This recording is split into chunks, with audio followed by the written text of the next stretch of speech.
Tucker's back now with part 2 of our series, Is College Worth It? If education is the key to success in this country, and a degree from a brand name school is a virtual guarantee of future wealth and power, and we believe it is, then one of the most important questions we can ask about America is this: how exactly do you get into a prestigious university? What are the standards? Well, remarkably, nobody really knows the answer. College admissions is a bewildering mystery to most of us. It's a treasure map with the directions obscured. And that's not an accident.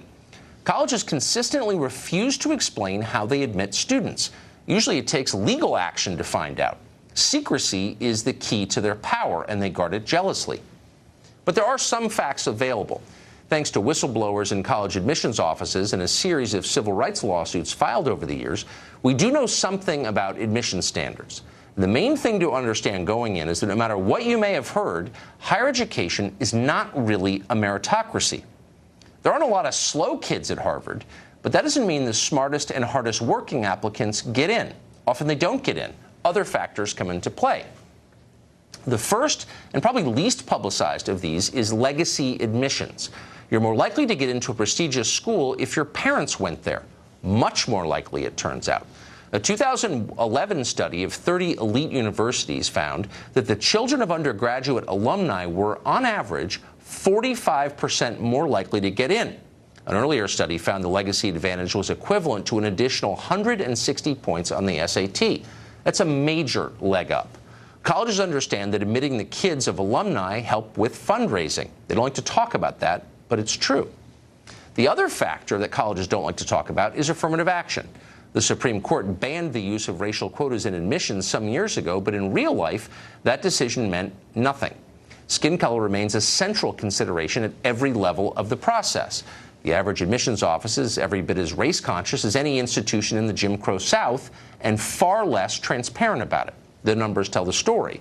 Every study, there have been a few of them, has shown a huge discrepancy between the achievement that colleges require of applicants of different racial groups. This is true at the undergraduate level and at the graduate level. The new analysis of recent data from the Association of American Medical Colleges, for example, found that African-American students with low scores in the med school admissions test and average grades had a 56% chance of getting into med school. At the other end, Asian students with the exact same scores and grades had a 6% chance of getting in. So facts like these have spurred lawsuits from groups and individuals alleging discrimination, and in every case, the data they've unearthed prove there's been discrimination. Defenders of the current system, though, say that nobody is being discriminated against and that race has nothing to do with these numbers. Of course, no one actually believes that. Consider this example. At Caltech, which has a rare race-neutral admissions policy, the student body was 43% Asian in 2013. At Harvard, which erects quotas against Asians, as it once did against Jews, that number was 18%, roughly where it has been for years, even as the number of Asian applicants has risen. When skin color becomes a criterion for admission, some people lose. But who exactly wins? No one ever asked that. Now, we know who's supposed to benefit. Affirmative action was designed to level the playing field for Americans whose ancestors had been discriminated against. Primarily, this meant black applicants. Yet 50 years after affirmative action began, the percentage of African Americans at many elite colleges appears to be dropping, even as schools boast about being diverse. How is that happening? Simple. Foreigners are taking their place. Under the rules of race-conscious admissions, the son of a Nigerian tycoon meets the same standards and checks the same box as the son of a single mother from the south side of Chicago. Both are black, so for the purposes of diversity goals, they're exactly the same. But in fact, they're not the same at all. One is poor, American, and descended from people brought to this country by force. You'd probably want to help that kid. The other is a rich foreigner, well-connected, and far more likely to have attended a selective private school. He doesn't need your help. Yet who has a better chance of leveraging diversity standards to get into Harvard? You know the answer. The rich kid does. He gets an advantage he hasn't earned and doesn't deserve, and that's a win for him. Harvard wins, too. It gets to brag about being inclusive. Meanwhile, the kid on the south side of Chicago doesn't go to college at all. This is happening at schools all over this country, and the trend is accelerating as immigration accelerates. A 2007 study found that among black students at the top 28 American universities, the percentage of immigrants was about double the representation in the broader population. At Ivy League schools, students from immigrant families accounted for fully 41% of black freshmen. At Harvard, a study 3 years earlier found that 2/3 of all black undergraduates were from immigrant backgrounds. This is the opposite of what affirmative action was designed to do. Yet over time, the definition of who is eligible for affirmative action has expanded even further, moving even farther away from where it began. In many places, illegal aliens now qualify for lower admission standards. Universally identifying as Hispanic rather than white gives applicants the equivalent of 130 points on the SAT. So this is a huge advantage for newly arrived immigrants over native-born Americans. Yet it's puzzling if you think about it. Why should the descendant of Spanish conquistadors get preference over the great-grandchild of indentured Irish servants? What injustice is resolved by putting one over the other? How is that fair? How is it just? Well, of course, it isn't fair or just, which is why it is never explained or defended, only imposed. Americans lose in this arrangement. African Americans get shafted completely in favor of foreigners with no connection to this country or its history. Yet few complain about this because almost nobody really understands what is happening.